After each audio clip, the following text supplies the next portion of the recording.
Bueno, gloria a Dios, bienvenido a su programa Palabra y Profecía. Está en compañía de su pastor Edgardo Hernández. Un ministerio que predica la palabra para agradar a Dios y no para agradar a los hombres. Hoy vamos a hablar de la doctrina más importante de la Biblia, especialmente del Nuevo Testamento. Si usted no conoce esa doctrina, pues difícilmente va a poder tener certeza y poder decir, yo sé en quién he creído. ¿Cuál es esa doctrina? Esa doctrina es nada más ni nada menos que la doctrina fundamental, cardinal de la resurrección de los muertos, la resurrección del cuerpo. Y la Escritura tiene mucho que hablar al respecto. Por eso vamos a ir allá a 1 Corintios capítulo 15, verso 35, que dice así: pero dirá alguno, ¿cómo resucitarán los muertos? ¿Con qué cuerpo vendrán? Esta pregunta es crucial. Y usted, si dice que es cristiano, o se cree, o dice que se siente cristiano, debe saberla a pie juntillas. La resurrección del cuerpo, vuelvo y le digo por segunda vez, es una doctrina fundamental en la Escritura. Y se refiere a esa acción de Dios de resucitar a un cuerpo de entre los muertos y reunirlos con el alma y el espíritu de la persona, de la cual esa persona estuvo separado durante el estado intermedio. Entonces, en primera instancia, la Biblia nos da por lo menos 3 razones por las cuales es necesario la resurrección del cuerpo. Primero, el cuerpo es parte esencial de toda la personalidad humana. Y los seres humanos están incompletos sin el cuerpo. Por eso, la redención de Cristo Jesús ofrece y se aplica a toda la persona, incluso el cuerpo. ¿Por qué? Porque el cuerpo fue hecho para ser templo del Espíritu Santo. El alma contiene los sentimientos, los pensamientos y las emociones, la psiquis. Y el espíritu es el ruach, esa parte divina que tiene todo ser humano, que lo diferencia de los animales irracionales.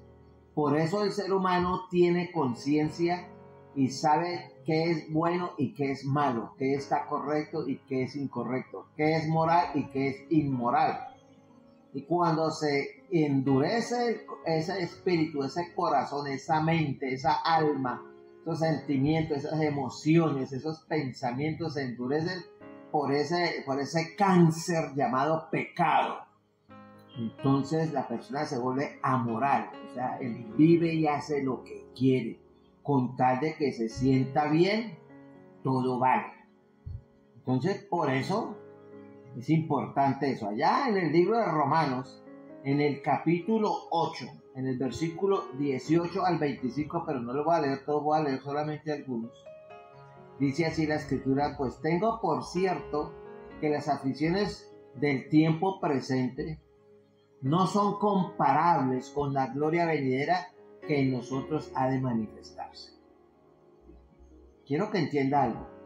Si no hay resurrección de los cuerpos, de nada sirve creer en Cristo, porque Cristo entonces vendría a ser el mayor mentiroso y engañador del mundo. Si no hay resurrección, la fe es vana. Si no hay resurrección, no tiene usted esperanza de vida eterna. Si no hay resurrección, todo el evangelio y su doctrina se cae por su propio peso. Si no hay resurrección, la vida cristiana no tiene sentido. Y lo que dijo Jesús, yo soy la resurrección y la vida. El que a mí viene, aunque esté muerto, el que cree en mí, aunque esté muerto, vivirá. Y él también dijo, voy pues a preparar lugar para vosotros, y donde yo estoy, yo quiero que vosotros estéis. Y él prometió volver. Y estamos en el tiempo en que Cristo venga. Por eso es importante y básica, sin resurrección no hay evangelio que valga. Ahora, en segunda cosa, el cuerpo, como lo dije hace un instante, es templo del Espíritu Santo. Esto está ya en Primera de Corintios, vamos a buscarlo. Primera de Corintios, vamos a buscarlo.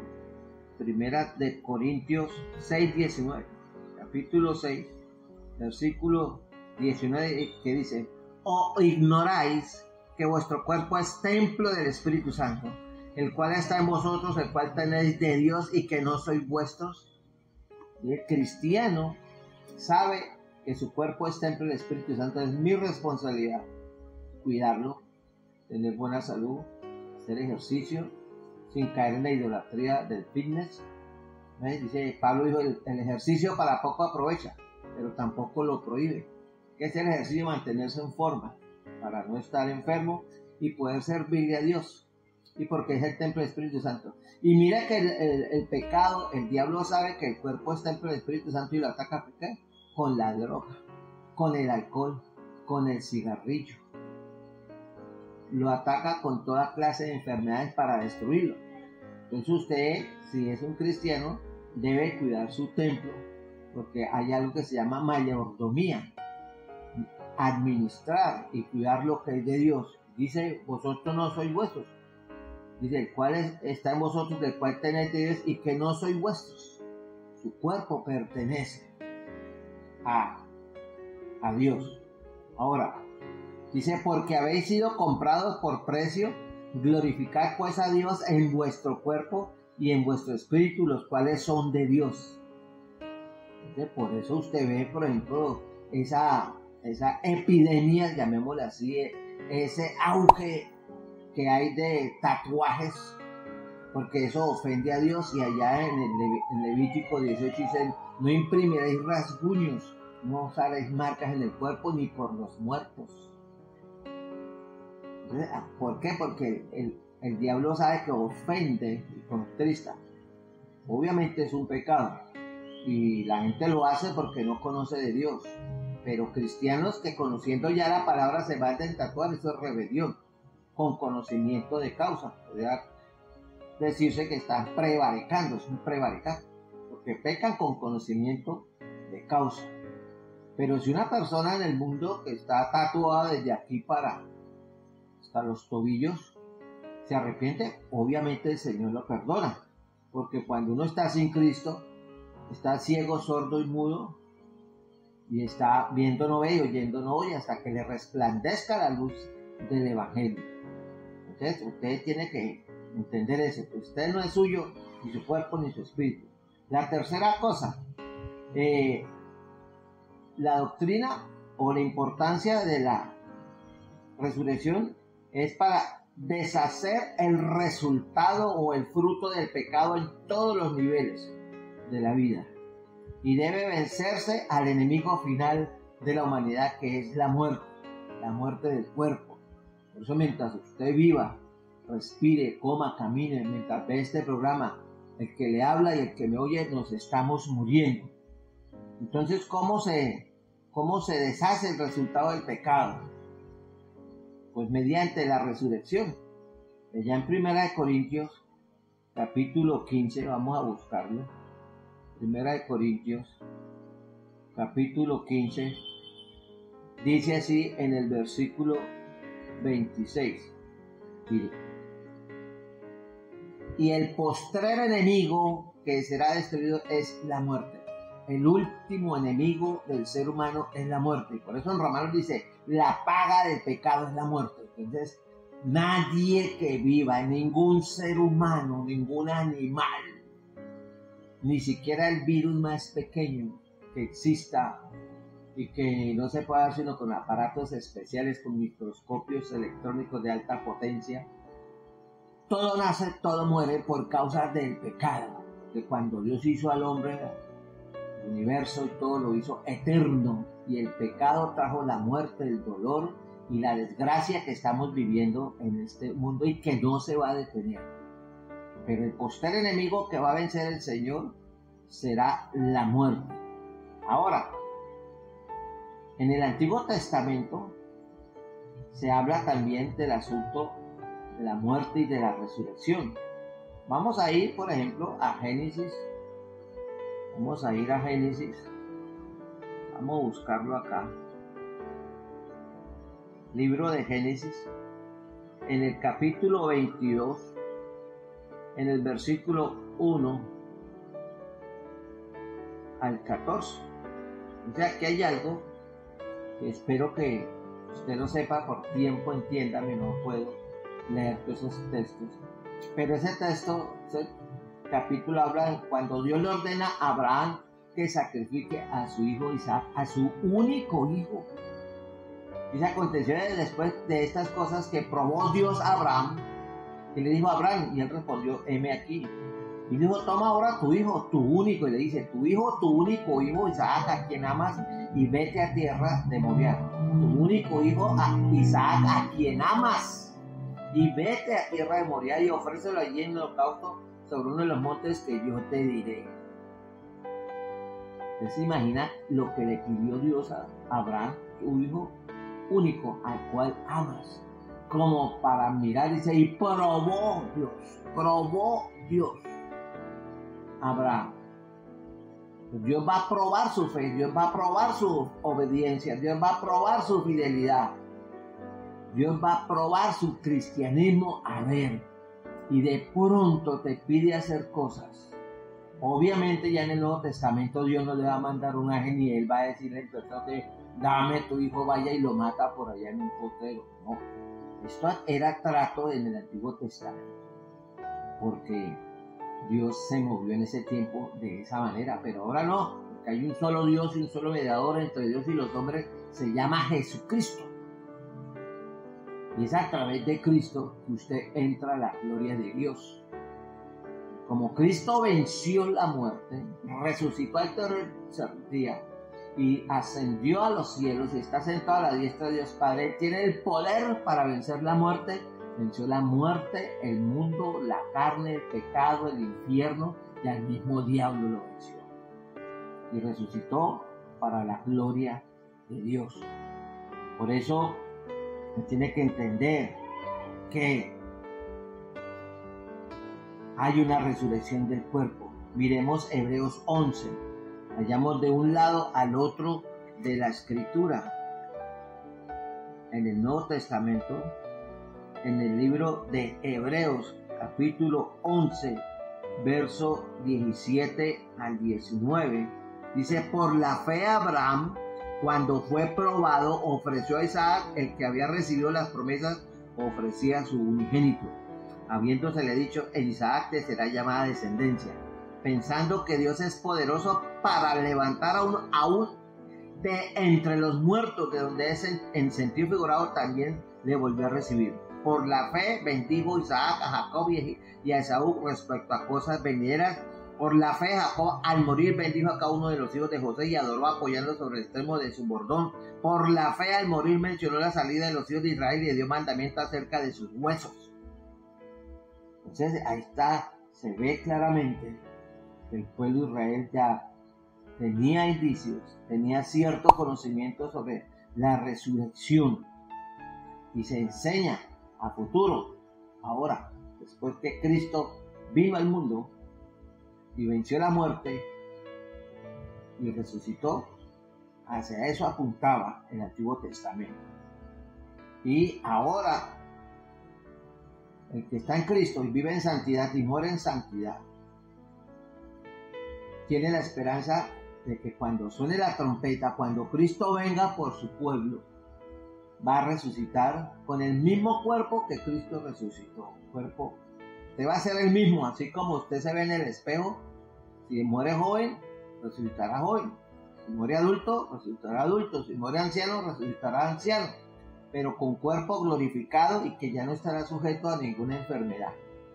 Entonces, quiero que sepa y entienda y crea y esté tranquilo y seguro en la fe cristiana que la resurrección del cuerpo está garantizada por el hecho de que de la resurrección de Cristo. Si Cristo no hubiera resucitado, todo lo que yo le diga aquí y todo lo que digan los predicadores de donde sea y todo lo que diga la Biblia sobre la resurrección, si todo eso es mentira, entonces el evangelio no vale nada. Pero gloria a Dios que no es así. Cristo resucitó y pronto vendrá por su iglesia. Y allá en el libro de Mateo, vayamos a Mateo, en el capítulo 28, Mateo 28, en el versículo 6, dice así: no está aquí, pues ha resucitado, como dijo, venid, ved el lugar donde fue puesto. Las mujeres fueron al sepulcro y el ángel les dijo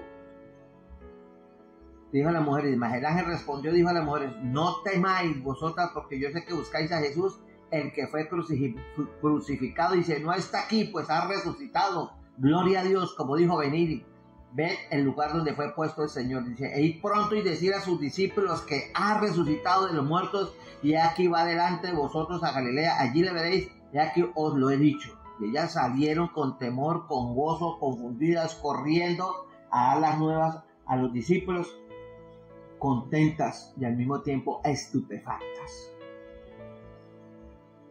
Y ahí la vida de los discípulos, la esperanza del hombre cambió, porque ya sabe que después de muerto la gente va a resucitar. Unos para la gloria de Dios y otros para condenación, porque cometieron el peor error de su vida. ¿Cuál es el peor error de su vida? Muchos dicen, pues haberme casado con la belleza que tengo de padre. Lo peor que pude hacer fue haberme metido con esta persona. No, puede ser eso cierto, pero ese no es el peor error. El peor error es decir usted que cree en Dios y que tiene una religión, pero usted se resiste a arrepentirse y a reconocer a Cristo como Señor y Salvador. Ese es el peor error de su vida, porque va más allá de la tumba. Y usted se va a morir, pero va a resucitar, pero para juicio, irá allá al gran juicio del trono blanco o al día del juicio final, que es lo mismo. Allá va a estar el libro de la vida y va a estar el libro de los hechos de los hombres, y ese libro, haga de cuento, es un mamotreto. ¿Sí? Imagínense todas las almas que han vivido, y el Señor tiene un folio con usted y va a decir allá el señor Pedro Remolacho, alias el borracho, usted nació tal día y a partir de los 7, 8, 10, 12 años empezó a beber, a fumar. Su primer adulterio, su primera fornicación fue con Julana, con Sutano, con Perenceo, con Sutanejo. Su primera borrachera, su primer asesinato, le tiene todo Dios, todo con evidencia en 200.000K. Y usted no va a poder decir nada, porque ante él se doblará toda rodilla y toda lengua confesará que Jesús es el Señor.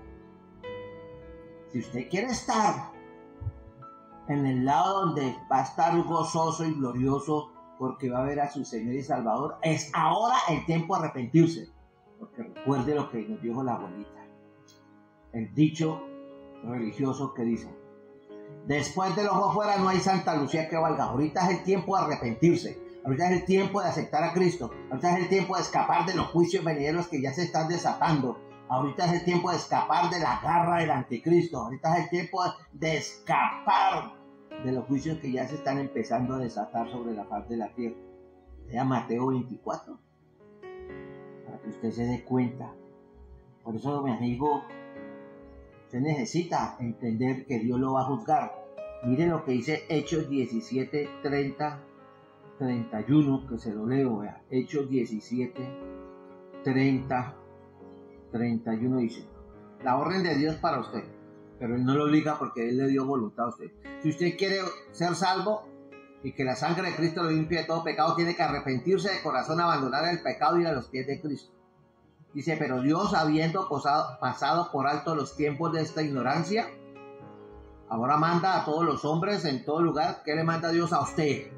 Que se arrepienta, que abandone el pecado, que le voltee la espalda al mundo, que deje amar al mundo. No améis al mundo ni las cosas que están en el mundo. El que es amigo del mundo se constituye en enemigo de Dios. Usted tiene un enemigo terrible, se llama Dios. Pero Él en su misericordia le da tiempo para que se arrepienta. Y la gracia temporal de Cristo llega hasta el día que usted se muere. Ahí le dejará, ya le quita la vida. Si usted se muere por A o por B, a las buenas o a las malas, en una muerte natural o accidentada, como sea, pero se va a morir. Ahí termina el favor de Dios, y después de ahí ya no hay misericordia. Viene el juicio de Dios. Ya que usted vio 80 años y no se quiso arrepentir, fueron 80 años que Dios le permitió, 80 Semanas Santas, 80 Navidades, 80 años de oportunidad, cada uno de 365 días según el calendario gregoriano, y usted no quiso arrepentirse. Entonces, aúlle. Dice: por cuanto ha establecido un día en el cual juzgará al mundo. ¿Ve? Crea o no crea, usted va a ser juzgado por Dios. Por aquel varón. ¿Cuál varón? Cristo Jesús, a quien designó, dando fe a todos con haber levantado, gloria a Dios, de los muertos.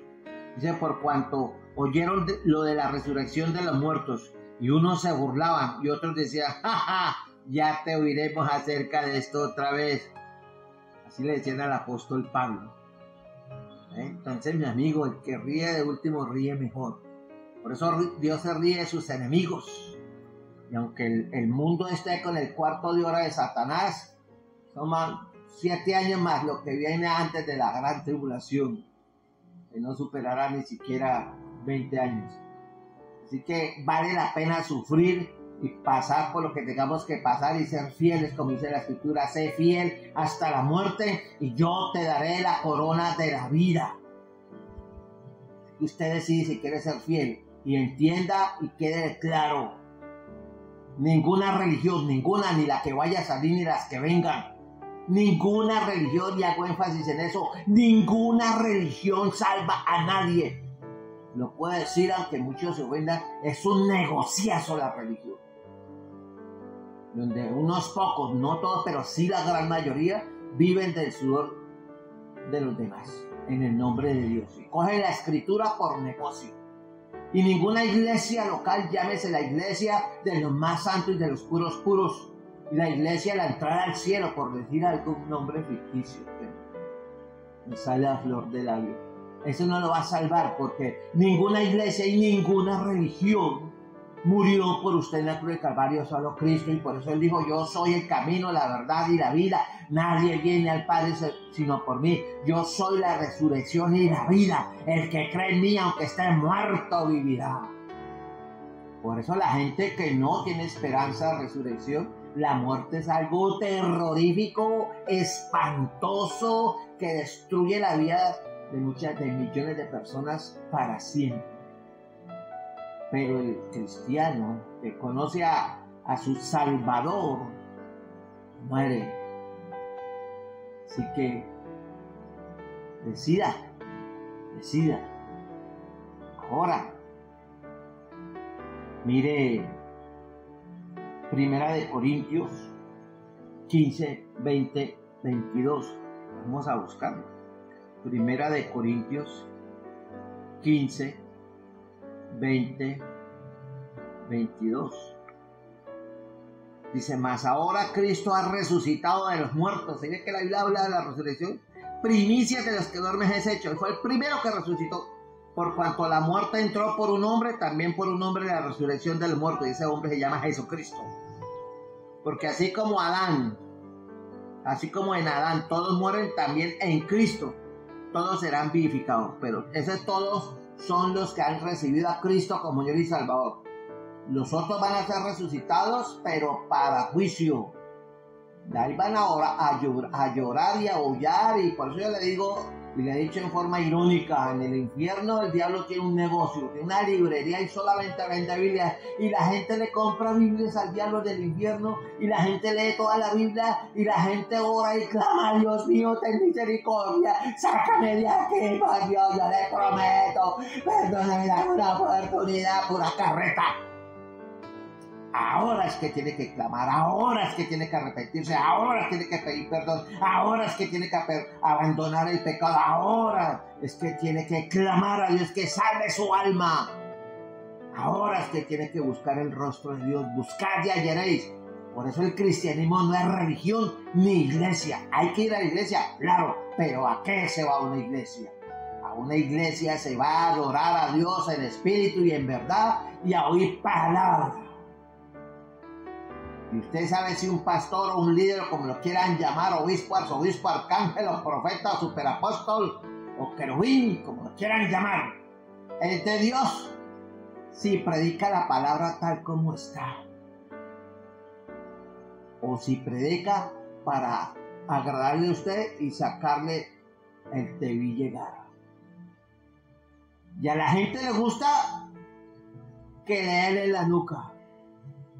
Y cuando le predican la palabra, se enoja. ¿Por qué? Pues le voy a decir por qué se enoja. Y vamos a ir allá a Juan capítulo 3. Si tiene su Biblia, búsquela. Pero yo le hablo es con la Biblia en la mano. Juan capítulo 3. Dice Dios: porque no envió Dios, verso 17 de Juan 3, a su Hijo al mundo para condenar al mundo, sino para que el mundo sea salvo por él. El que en él cree no es condenado, ¿sí? Hay resurrección para los condenados y para los que creen en él. Pero el que no cree ya ha sido condenado. En vida ya está condenado porque resiste al Espíritu Santo.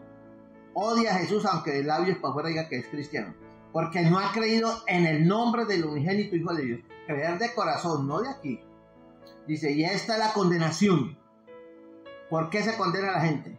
Que la luz, que es Cristo Jesús, vino al mundo y los hombres amaron más las tinieblas que la luz, que a Cristo y su palabra, porque sus obras eran malas.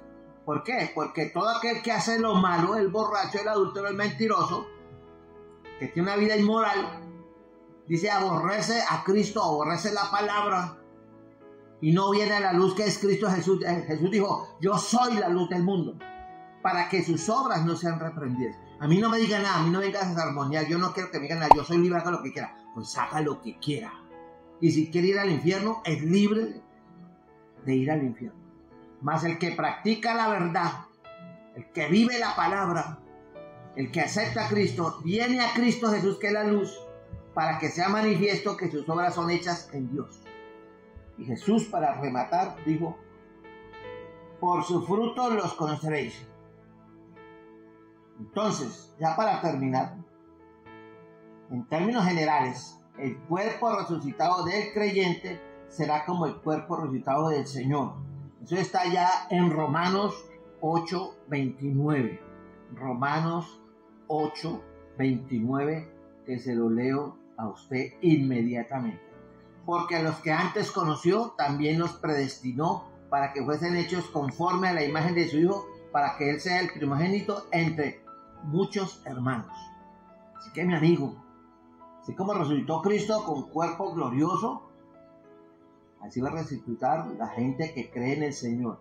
Pero hay otra resurrección, la segunda resurrección, de la gente que va a resucitar, pero para ir al juicio, allá al juicio del gran trono blanco, al día del juicio final. Y van a ser conscientes. Y ya, aunque clame a Dios, aúlle, ya no, ya es tarde, amigo mío, ya es tarde. Está Noé, 120 años. Hasta ahora la iglesia más de 2000 años predicando que Cristo viene y la gente se ríe y se burla. Y hasta muchos pseudocristianos, apóstatas, torcidos, agua de panela, están negando la resurrección, el arrebatamiento.